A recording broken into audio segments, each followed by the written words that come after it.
Hi అండి, అందరికీ నమస్తే. మిస్టర్ రాక్షసుడు పార్ట్ 57.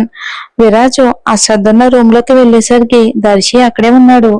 అసద్ ని చూసుకుంటూ ఆ గ్యాప్ లోనే దర్శిన్ సిద్ధార్థ గారి ఫ్యామిలీ హిస్టరీ మొత్తం చెప్పేశాడు. విరాజ్ అక్కడికి రాగానే అసద్ విరాజ్ ని చూసి స్మైల్ చేసి కన్ను కొట్టాడు. దాని అర్థం, గీతని కాపాడే ఛాన్స్ నువ్వు రానివ్వకపోతే ఏంటి, గీత ప్రాణమైన నిన్ను కాపాడే ఛాన్స్ నేను తీసుకున్నాను, అలాగే ఎప్పటికీ తీసుకుంటాను అని.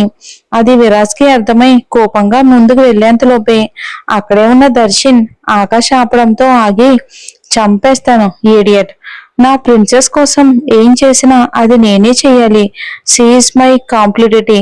అర్షద్ చాలా అంటే చాలా కూల్ గా, I know it, but she's mine also.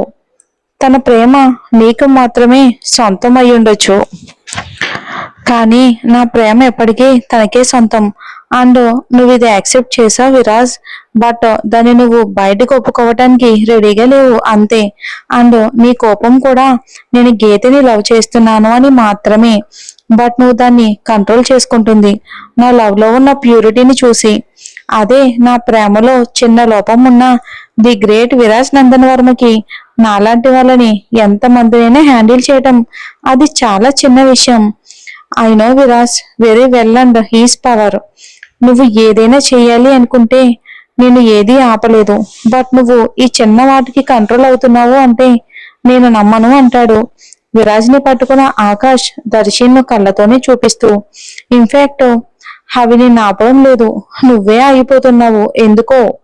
Asad అలా అనగానే తనని పట్టుకున్న వాళ్ళిద్దరిని విరాజు సింపుల్ గా వదిలించుకుని, go to hell and your correct, but I did not accept your feeling about my princess అని అంటాడు విరాజ్ అంతే సీరియస్ గా. వీళ్ళు వెనుకే ఉన్న ఆకాష్ నిట్టూరిస్తూ మనసులోని విరాజ్ ని చూస్తూ, నువ్వు ఎప్పటికీ గీత మీద అసద్ ఫీలింగ్స్ ని యాక్సెప్ట్ చేయలేవు. మళ్ళీ అసద్ వైపుకు చూస్తూ, నువ్వు ఎప్పటికీ గీత మీద నీ ఫీలింగ్స్ ని అయితే మార్చుకోలేవు, సరిపోయింది ఇద్దరికిద్దరే అని అనుకుంటాడు మనసులోనే.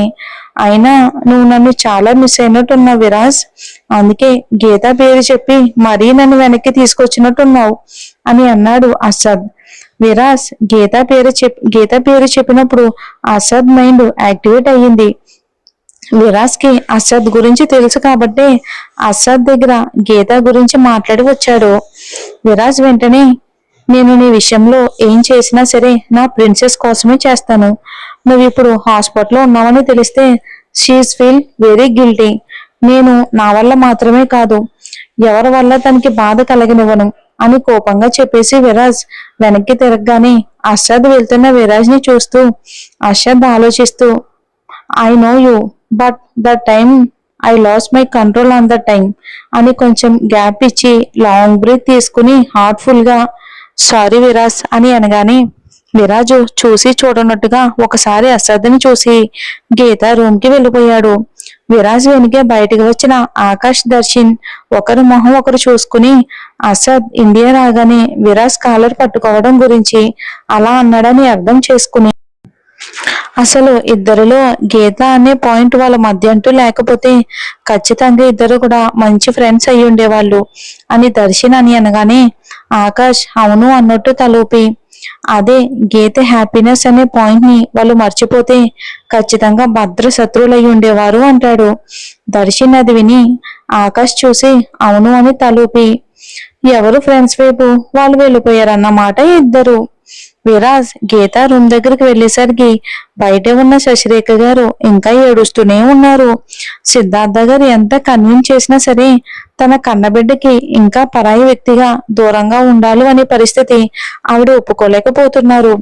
శశిరేఖ సిద్ధార్థ్ గారి పరిస్థితికి విరాజ్ కి కూడా బాధగా అనిపించి వాళ్ళ దగ్గరికి రాగానే శశిరేఖ గారు విరాజ్ ని పట్టుకుని, కన్నయ్య నాకు నా బిడ్డ అమ్మ అని పిలవడం కావాలి కన్నయ్య, తనకి కన్న తల్లిగా తన దగ్గర ఉండాలి అని ఉంది అని అనగానే విరాజు ఆవిడ్ని పట్టుకుని, కొద్ది రోజులు మాత్రమే అత్త, మీ కన్నమ్మ నిన్ను అమ్మ అని పిలవడమే కాదు, తన అల్లరి పనులతో మాటలతో నీకు అసలు ప్రపంచం గుర్తు లేకుండా చేస్తుంది.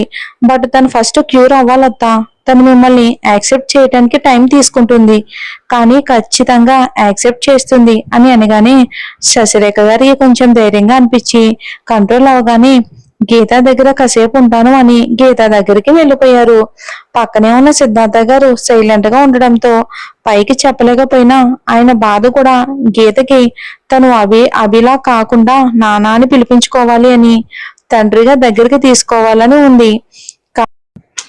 కానీ ఇప్పటి వరకు ఎవరూ లేని అనాథలా గీత పెరగాల్సి వచ్చింది అనే గిల్టీ ఫీలింగ్ గీతని దగ్గరికి తీసుకొనివ్వట్లేదు. సిద్ధార్థ గారు గీత కోసం రూమ్ లోకి వచ్చినప్పుడే ఆయన ఫీలింగ్ అర్థం చేసుకున్న విరాజు సిద్ధార్థ్ గారి వైపుకు సూటిగా చూస్తూ, ఇందులో మీ తప్ప అసలు ఏమీ లేదు మామ. మీరు ఫీల్ అవుతూ ప్రిన్సెస్ కి దూరంగా ఉండడం కరెక్ట్ కాదు. ఇప్పటికే మీ ప్రేమని తను చాలా మిస్ అయ్యింది. మీరు ఇంకా ఆ గిల్టీ ఫీలింగ్ లోనే ఉండిపోతే తను ఆ మిస్ అయిన ప్రేమని ఎవరు తిరిగిస్తారు మామ? మీ తప్పు లేకుండా మీరు బాధపడుతూ నా ప్రిన్సెస్ ని కూడా బాధ పెడతారా అని విరాజ్ అనగానే సిద్ధార్థ గారు కూడా, చాలు, ఇప్పటి వరకు నేను బాధపడిన నా ఏంజల్ కి దూరం అయ్యాను. ఇక తన బాధకి ఎట్టి పరిస్థితిలోని రీజన్ కాలేను నేను అనుకుని గీత రూమ్ లోకి వెళ్ళిపోయారు ఆయన. విరాజ్ వెనకే వచ్చిన ఆకాష్, నువ్వు ఎప్పుడు ఇలా లిమిటెడ్ గానే మాట్లాడతావా బావా ఏంటి? బట్ ఆ లిమిట్ లోనే ఎవరితో ఎలా మాట్లాడితే సెట్ అవుతారో అలా మాట్లాడతావు అని అనగానే విరాజు ఆకాష్ ని సీరియస్ గా ఒక చూపు చూసి లోపలికి వెళ్ళిపోయాడు. ఇక విరాజ్ లోపలికి వెళ్ళగానే గీతకి ఒక పక్క సిద్ధార్థ గారు మరొక పక్క శశిరేఖ గారు కూర్చొని ఉండటంతో విరాజ్ కష్టంగా గీతకి కొద్ది దూరంలోనే కూర్చొని చూస్తూ ఉండిపోయాడు తన వైపు. ఇక అసాద్ విరాజ్ మాట్లాడి వెళ్ళిన తర్వాత గీతని చూడాలని గొడవ చేయటంతో దర్శన్ చేసేదేమీ లేక వీడియో కాల్ ఆన్ చేసి తన పాకెట్ లో పెట్టుకుని గీత రూమ్ దగ్గరికి వెళ్ళాడు, గీతని చూడడానికి అన్నట్టు. సిద్ధార్థ గారికి శశిరేఖ గారికి మధ్యలో పసి పాపలా నిద్రపోతున్న గీతని చూడగానే అసాద్ మనసు కూడా హాయిగా మారిపోయింది. గీత చుట్టూ జరిగేది ఏదైనా ముందు విరాజ్ ని దాటేయకనే గీత వరకు వస్తుంది. అలానే ఇప్పుడు దర్శన్ చేస్తుంది తెలుసు కూడా విరాజ్ ఎలాంటి ఎక్స్ప్రెషన్స్ లేకుండా ఉండిపోయాడు. కాసేపటికి గీతని చూసిన అసాద్ కూడా మెడిసిన్ పవర్ కి పడుకోవడంతో దర్శన్ కూడా వెళ్ళిపోయాడు. కాసేపటికి విరాజ్ సిద్ధార్థ్ శశిరేఖ గాళ్లతో సహా అందరినీ బలవంతంగా ఇంటికి పంపించేసి గీత పక్కన కూర్చోగానే గీత కళ్ళు ఏదో కలవరానికి గుర్తుగా కదులుతూ ఉన్నాయి. దేనికో కలవరపాటు పడుతుంది. గీతకి కిడ్నాప్ కి సంబంధించిన బ్యాటరీ మీద వస్తుంది అనిపించిన వెంటనే ఏమీ ఆలోచించకుండా గీత పక్కనే పడుకుని గీతకి చిన్న ఇబ్బంది కూడా కలగకుండా గీతని తన గుండెలపై పడుకోబెట్టుకుని తలపై చెయ్యి వేసి ప్రేమగా నిమ్మరగానే గీత మొహం ప్రశాంతంగా మారిపోయింది. చిన్న చిరునవ్వు తన ఫేస్ లో కనిపించడంతో విరాజ్ ఆ నవ్వుని మనసారా చూసుకుంటూ స్లీపింగ్ బ్యూటీ అని అనుకుని నైట్ గీతని చూస్తూ అలానే ఉండిపోయిన విరాజ్ కి గీత గుండెలపైకి చేరటంతో తెలియకుండానే నిద్ర పడేసింది. నిద్రలోనే విరాజ్ గీత తన నుంచి జారిపోకుండా తన చుట్టూ చేతులు బిగించి ప్రశాంతంగా పడుకున్నాడు. నిద్రలో కూడా అంత గట్టిగా పట్టుకున్నాడు మన విరాజ్ గీతని. మరి ఏం జరుగుతుందో వచ్చే ఎపిసోడ్ లో చూద్దామండి.